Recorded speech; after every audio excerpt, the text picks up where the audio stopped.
তাহলে আমরা উচ্চারণ করছি কতগুলো? কিন্তু আমার বর্ণের রূপ আছে কয়টা? 50টা। এটাই হচ্ছে পার্থক্য। এই পার্থক্যটা আমরা উচ্চারণে দেখেছি এই যে স্থিতে। ভালো করে খেয়াল করো, যদি আমরা বলি যে বর্ণমালা কয়টা? কয়টা? একটা। স্বরবর্ণ কয়টা? ব্যঞ্জন বর্ণ। মোট বর্ণ কয়টা?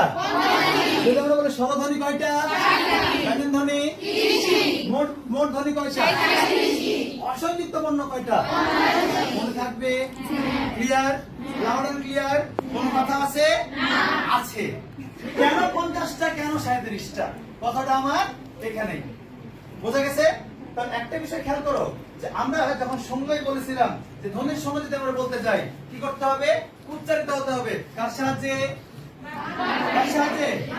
বাক্যের সাহায্যে। কোন শব্দ উচ্চারিত হতে হবে? যে কোন শব্দ। কোন শব্দ? কোন শব্দ? আচ্ছা, এবার বলো তো ধ্বনি কি মান? ধ্বনি দেখা যায় না। বর্ণ কি মান? বর্ণ দেখা যায়। আচ্ছা, ধ্বনি এবং বর্ণের মধ্যে একটা পার্থক্য হচ্ছে যে বর্ণটাকে আমরা লিখতে পারি, ধ্বনি আমরা লিখি না। ধ্বনিটা কি করি? উচ্চারণ করি। কি করি?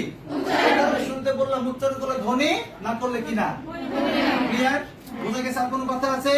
এবার